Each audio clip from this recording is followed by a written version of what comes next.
Google and Facebook are among the most valuable companies in the world, and in many ways they're effective monopolies. They now receive 85% of all online advertising spending, according to analysts at Morgan Stanley.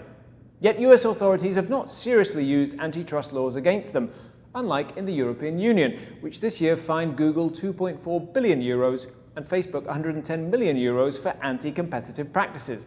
So what are the implications of the dominance of these tech giants? And what, if anything, should be done about it? Welcome to The Big Question, the monthly video series from Chicago Booth Review. I'm Hal Weitzman, and with me to discuss the issue is an expert panel. Tyler Cowen is the Holbert L. Harris Chair of Economics and the Faculty Director of the Mercatus Center at George Mason University. He's the co-founder of the popular blog Marginal Revolution and the author of several books, including most recently The Complacent Class, the self-defeating quest for the American dream. Luigi Zingales is the Robert C. McCormack Distinguished Service Professor of Entrepreneurship and Finance and Director of the Stiegler Center at Chicago Booth. His most recent book is A Capitalism for the People, Recapturing the Lost Genius of American Prosperity. Panel, welcome to The Big Question. Luigi Zingales, let me start with you. For the average person, why is Google or Facebook having an effective monopoly a problem? I mean, the prices haven't gone up, so why should we care? So that's an excellent question because most people don't perceive that as a problem because effectively to most consumers the price is zero, or at least the perceived price is zero. It's not really zero because we're giving up a lot of valuable stuff, which is our data in exchange. But most people don't perceive that data as valuable. And so they perceive that they receive great services for free. And Google and Facebook are great. The flip side of that is that their market power on the advertising side increase the cost of advertising, which eventually will be reflected in the price of goods. So the effect of monopoly is eventually felt by consumers, but in an indirect way that doesn't generate their reaction. In addition, this was true even if this was a monopoly in any business. In addition, Facebook and Google are in the media business, which is a very important business for our democracy. And so the risk of their dominance is that they impact also our political system. Okay, Tyler Cowen, are you worried about these indirect costs? I think Google and Facebook are great companies. They give consumers wonderful products for free. In the area of advertising, they actually give people who want to advertise a much lower price, a much better way of reaching users in a targeted manner. So they very much lowered prices in that market. They're not monopolies. You can advertise on radio, you can advertise on TV, you can advertise in print media, you can advertise online. To the extent they have a large market share, it's because they're doing a better job at a lower price. If you look at Google and Facebook as media, there's never been a time in American history where you have more choices as to what to read, what kind of news to get, how many opinions, how many commentators you can sample. You can read the two of us online, and 15 years ago, that really would not have been possible.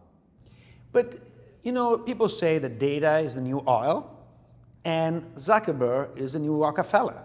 Now, at the time of Rockefeller, they used to say that he was more efficient. He was more efficient, but he controlled 95% of refineries in the United States. And he had deals that restricted the ability of shipping oil in a competitive way with the railways. So he was effectively abusing his market position. And I think that was the right decision for the antitrust in the United States to go after Rockefeller and break up Standard Oil. So if this was today, would you be in favor of breaking up Standard Oil or not?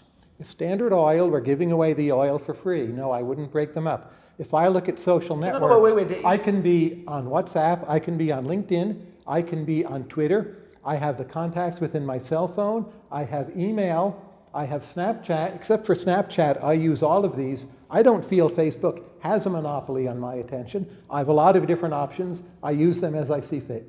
Actually, many of the things you mentioned, starting with WhatsApp and Instagram, are owned by Facebook. No, I didn't mention Instagram. But you did mention WhatsApp, but which is WhatsApp is a quite distinct way of communicating. But it's still owned by Facebook, and Google own YouTube, and so there is a increasing concentration of this means. And we know that the ability, as you said, I think you're absolutely right that these are great companies, and they produce a better product. Part of the reason why they produce a better product is because they have more data than everybody else. And how did they acquire this data? In a way which sort of in a trade. So it's not true that the price is zero. We give up data in exchange for the service. The point is most people don't understand what they are giving up. And they then use this information potentially against you. Last time... Potentially, you use the word potentially. Yeah. They're not using it against you. So most Americans are very happy with the bargains they get through Facebook and Google, right? The real danger is if you have more government intervention, we become like the European rent seekers who view them as foreign companies, revenue sources. It becomes a form of rent seeking. How much wealth can we extract from Facebook and Google? Basically to pay the bills of the European Union. That's the relevant alternative, which is pretty ugly given the arguments from your own work. Actually, initially I share your concern that what Margaret Vestager was doing was rent-seeking just because they are sort of American companies. I don't think that's the case. I think now she's gone also after European companies. And I think that the antitrust in Europe is much more effective. Look at the price of cell phone. In cell phone services, in Europe, they are a fraction of the one in the United States with better services. So Europe has become, I'm sorry to say, at the front end of the enforcement of competition, and the United States have become complacent on this issue. And you can't sort of deny, since you've written a book about that. Luigi Zingales, if I can interrupt, this is a great conversation, but Luigi, what exactly are the anti-competitive practices that you're concerned about that companies like Facebook and Google are engaging in? Number one, and that's the reason why they are sort of have been fined by the European Union, is there was a company in the UK that started to have a price comparison. And the company was doing fairly well until Google created its own price comparison system. And all of a sudden, this company went tremendously down in the ranking of searches, basically destroying the business model of this company. And so their power to direct flow is the same power that railways had to direct where the grain was taken or not taken, that led the United States government to intervene in regulating the railways. It's the same power that AT&T had when it was the only source of communication that they part to direct who receives a phone call, who doesn't. That's an enormous power that left unchecked is a source of problem. And this is Google. Now Facebook, 60% of American people get their news from Facebook. Yes, everybody can read my Twitter thing. There are not very many people. And the vast majority of American people are getting their news filtered by Facebook. Now, we are discussing today about the fact that $100,000 could have swung the American election. $100,000, whether it did or did not is irrelevant. But the point is people are concerned that $100,000 can swing the election. This is a joke because, first of all, there were 80 million paid by Hillary Clinton and Donald Trump. So if I'm concerned about the 80 million, not the 100K. But more important, if Facebook with 100K can swing the election, imagine. But they can't. Most people can't even tell you what ads popped up in their Facebook feed in the morning. Your former colleague, Jesse Shapiro, has a very good paper on the spending on the phony ads on Facebook. He concludes it's highly unlikely it swayed anything. I have personally, through my nonprofit, spent 100K on Facebook ads. I have a sense of what it can or cannot do for you. It cannot sway for you a US presidential election. Yes. So that's a myth that people repeat, but it's just not true. If we agree that 100K cannot swing the American election, we agree. Maybe the New York Times swayed it by having so many articles about Comey, Hillary, and the emails. That might have been wrong. As a problem, that's 200 times larger than anything you might say against Facebook. I agree. I think the New York Times swung the election by supporting Hillary so intensively. I think that is what determined the election in favor of Donald Trump. But actually, Luigi, don't you point up a different point there? The problem with Facebook managing or screening people's news is about stewardship, and similarly, other concerns about data. Let's look at the Equifax breach, where they basically leaked, millions of people's personal data. Isn't the big issue really about the stewardship of people's data, not about who holds the data in the first place? Isn't that what people are really concerned about? No, I think that what is crucial is who owns the data and who can have access to it. And let me give you a very simple example. In the European Union, speaking about the European Union being the front hand of competition, they have a new directive called PSD2, which is about a data directive coming into line in 2018, where they require every bank to make accessible the data of a customer at customer request. So I have my account at Citigroup. I want to move to Bank of America. I go to Bank of America and authorize Bank of America of getting all my data that is reside in Citigroup and transfer it to Bank of America. The data, after all, are mine. Why can't I make it transferable? That transfer creates competition because it reduces the friction and is creating more opportunity for new entrants. The monopoly that Facebook and Google have of our data, number one, prevents entry, which is always bad in an economy. Number two, gives them a tremendous power. It says the Facebook posts are filtered. If I put a piece on Facebook, not all my readers get it. It gets filtered based on an algorithm. That algorithm is decided by somebody at Facebook. If you had a government entity filtering stuff to 60% of the American people, you will go apeshit. And why do we let some kids in the Silicon Valley have all this power? Look, every media source decides which stories to run, which not to run. The Washington Post does it, the New York Times does it. Facebook is actually the most open of these. It's very willing to carry us live streaming, you criticizing Facebook. Keep in mind, there are open source social networks. There's Mastodon, there's Diaspora. Most people aren't interested in them. Facebook, as a walled garden, has better rules of governance, clearer property rights, very much Luigi Zingales kind of ideas. They have competed against other competitors and done a better job, and that's why they've drawn so much more attention. People are not looking to pull out of that network. They're giving more and more of their time to it because they like the job Facebook has done. They don't want to pull out into an open source social network. Actually, that's not true. There was a new startup a few years ago called Power Ventures that was allowing people to get information from different social networks and centralize it. And so you could actually switch from different social networks. Facebook went after this company, and apparently the law of the land in the United States is that if I give you my password for Facebook and log in, and you go in, you can be convicted as a hacker from a criminal behavior, even if I voluntarily give you the password. That is not the reason why Facebook has taken over the market. It's one of the higher reasons. Standards of customer service. No, People like it. It's not personally my favorite site.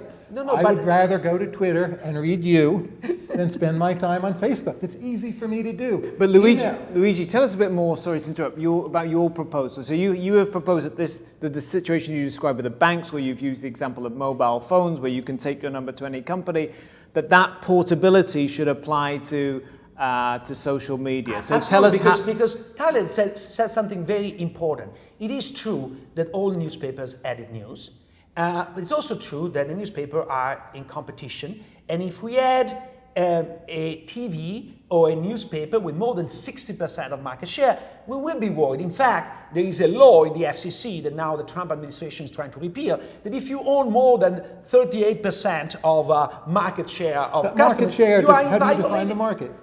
I understand, but in the TV business, if you, up to now, if you own more than 30% of market share, you are in violation of a federal rule. Why this rule exists? Because we are concerned about somebody which owns 80 or 90% of the TV market, at least in the old days, and control the market.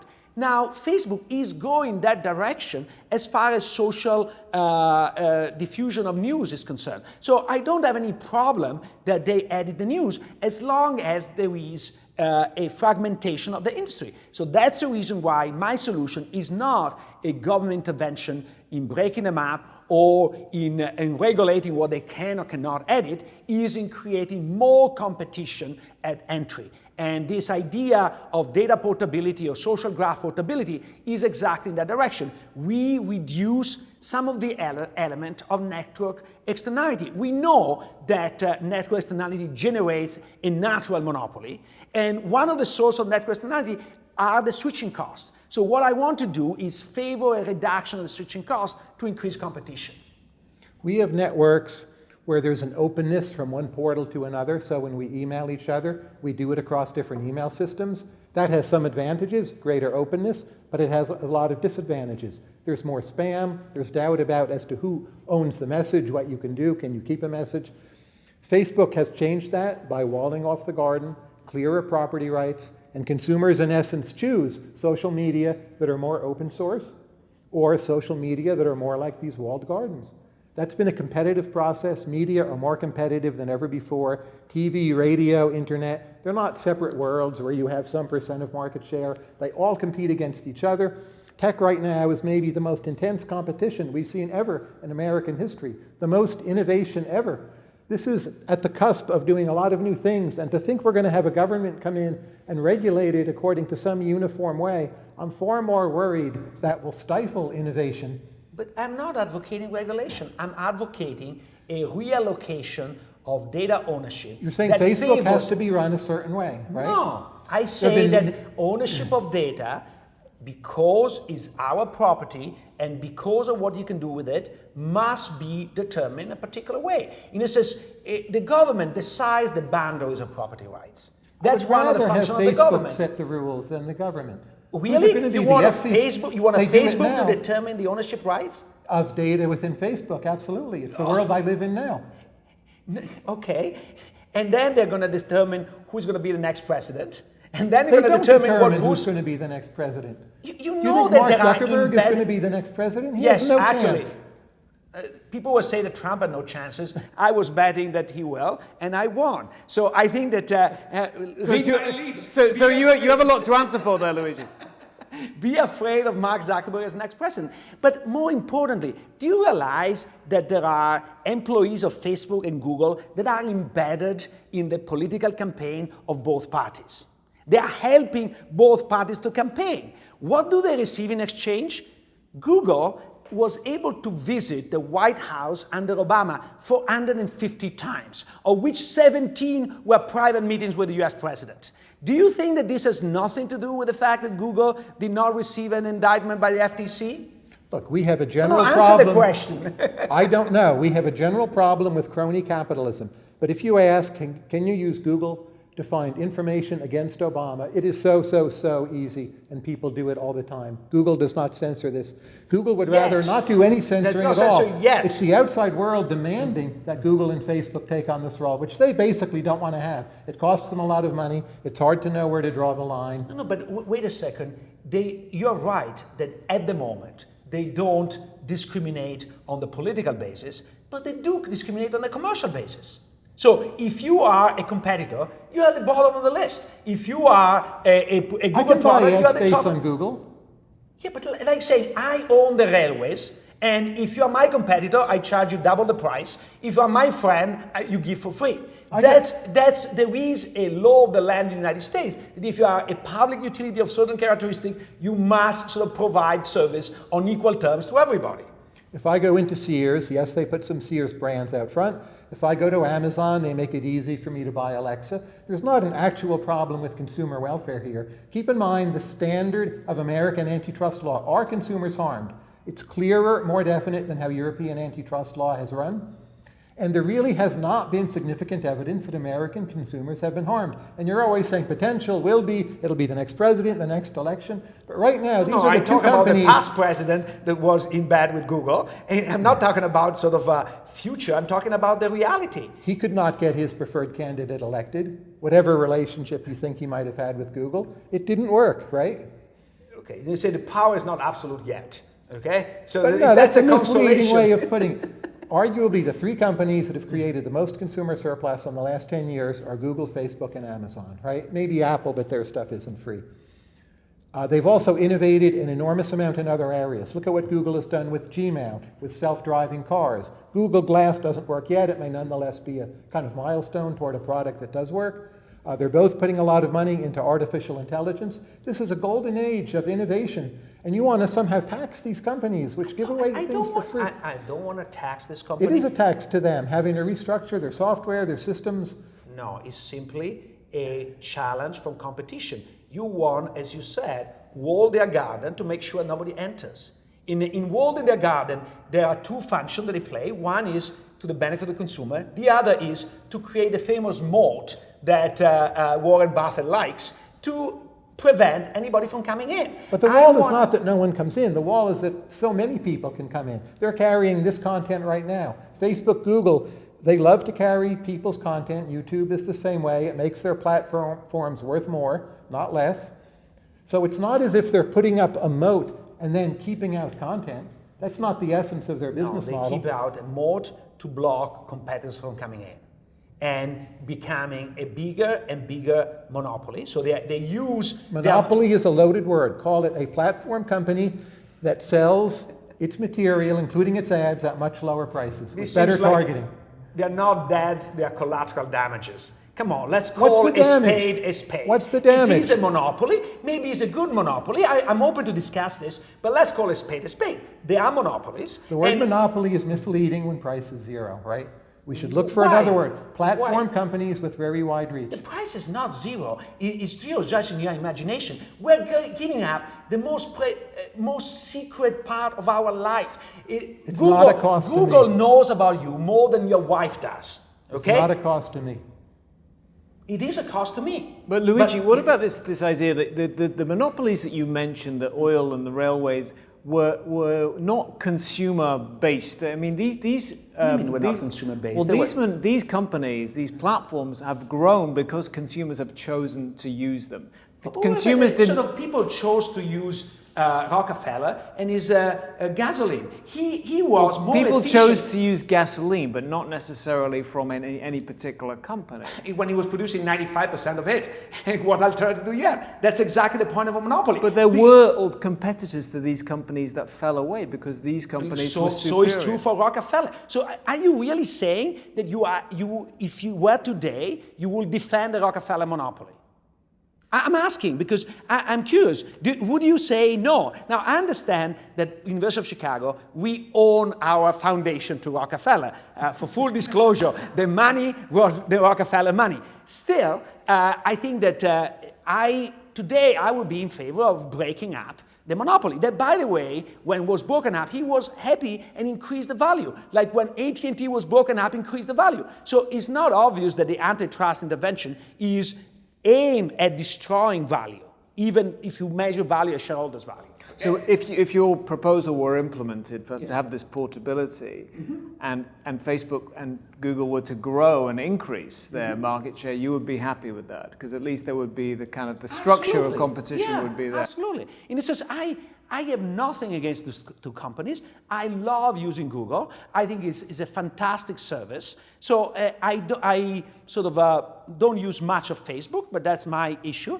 I use WhatsApp, which is a Facebook company. So I think that I agree that they provided a lot of value for what they did. So there is nothing sort of negative about this aspect.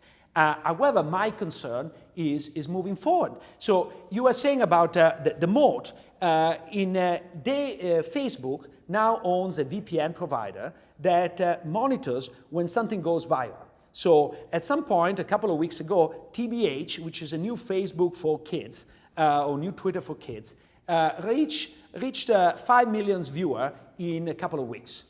They went and bought it out, no question asked. Why? Because they were afraid of competition. So basically, they are using their incumbent base to block any new entry. I don't call this a competitive marketplace. Less than 10 years ago, I remember reading articles about MySpace. Can anyone challenge the monopoly of MySpace? And of course, Facebook did. Facebook has not been such a big deal for very long. Keep in mind, this is perhaps the best operating sector in the whole American economy, the most dynamic, the most innovative, and that you want really to the best. Maybe it's by comparison. They didn't even know who was advertising because the consumers don't perceive the price they pay. If I give a product for free because you subsidize me, consumers will be happy whatever I give them. You don't think communists advertised through books in the old days? Of course they did. There would be subsidized copies of the Communist Manifesto. The Trotskyites would hand out their pamphlets. As they an may have swayed a Italian, few votes. I love to buy mathematics book printed by the Russian. They were selling the best math books for pennies, and I was a very happy customer. Even if it was printed by the Communist Party, it was a great stuff. They give away good content for free, subsidized by somebody else. The consumers are happy. Does it make them a good thing? No, because only some mathematicians were printing their books. Keep in mind again the work of your former colleague Jesse Shapiro. Jesse's work indicates maybe the most screwed up part of media is cable TV, the most polarizing, that the media diet through online activity is actually relatively balanced, much more than people think. There has not been online polarization. If you want a search engine that won't gather data on you, you can get it now. It's there, also free. Maybe you don't do that. That suggests you don't care about the data gathering all that much, right? Use DuckDuckGo. No, is that if I want to get the service, I basically have no choice. Do you want me to use Bing? Come on, nobody uses Bing when I'm in China. It's not a problem. Yeah, exactly. When you're in China, you're forbidden from using anything else. Okay. It's almost as good as Google. It's no great loss. It's competitive. Really? Yes. So, how much are you willing to? Are you really willing to sort of use Bing here in the United States, even without the restriction of the Chinese? No. I do sometimes. Look, in China, I have VPN. I can go to Google. It's slightly slower. For the most part, I use Bing to save that second and a half. Bing is fine. Google is great, right? You have a lot of choice. A lot of different search engines. A lot of choice, it seems like an overstatement. You have some choice, reducing choice. And on the advertising side, you basically have no choice because now the advertising market, as Al said, 85% is divided between Facebook and Google. No, my books are advertised in many places, but they're actually not advertised on Facebook, not advertised on Google at all. Your book's probably also not. No one thinks, oh, we have to advertise Tyler's book on Facebook. As economists, we understand market share, okay? So your books are popular and you spend a lot in advertising. I don't think they are relevant in the US economy overall. If you look at the statistics say that 85% of the advertising revenues are divided between two players. Any textbook analysis would say that's a duopoly. No, it's not a competitive but that market. fact isn't true. When you say advertising revenues, you need to think of all your advertising choices, right? And then Facebook and Google are a much smaller part of the overall pie. Advertise on radio. It can be pretty effective. You're right that those statistics are for online advertising. Yes. It's also true. It's only one part of a much, much bigger market. I understand, but it is a growing share of that market and becoming more and more important. So is sort of I'm not saying that in this moment we have a monopoly. I'm just saying that the concern is there. And when there is a concern, and there is a very simple way, because let's turn around. What is the cost of what I'm suggesting? Nothing. Because the data are stored already. So what you need is just the ability to switch somewhere else. And actually, you know what? Facebook already offers access to the API to the preferred programmers, okay? So what is the difference between what is happening today and what I advocate? The difference is that you are guaranteed that access. Now Facebook say, let's play with my data. However, if you become a competitor, I'm gonna cut your head off. So that's not competition, that's tyranny. The regulations you want are going to favor the incumbents. You, of all people, should know that. Favor the incumbents? Imagine there's a new virtual reality social network that cannot interchange with, say, Facebook or LinkedIn because it's an entirely different medium. And the way the old regulations are written won't pick up the new dynamic properties of the new sector, and it will be held back. It will be stifled. The regulations will end up cementing in whatever market power Google and Facebook have. And you talk about all of Google's visits to the White House. In whose interests are those regulations going to be written? The upstarts that don't exist yet, or Google and Facebook? Zingales knows for sure. Look, two things. First of all, it's very easy to write regulation that, in principle at least. In principle, but we don't. Let me say that sort of don't favor the incumbent, which is to say this rule applies only if you exercise X% of market share. So if you are a startup, you don't have to subject yourself to those rules. Once you pass that limit, you do.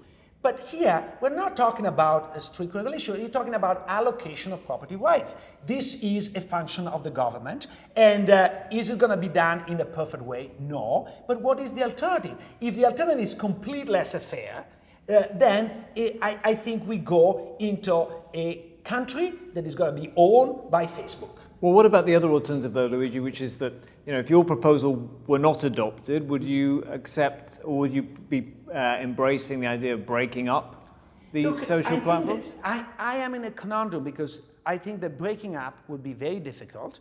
In a sense, there are some efficiency associated with this. And so when you try to break up something that naturally tend to convey, is going to recreate in some way or another. So I don't think that the breakup will do it. And the only viable alternative, but that's where I am with you, I'm afraid of the consequence, is regulation. So when AT&T was a monopoly, there was no doubt that there was a network externality, there was no doubt there was a monopoly, it was heavily regulated. I don't think that in the long term was that great, but I think in the short term might be in the lesser evil. Do you foresee there would actually be a popular revolution based on people demanding their data that would drive that?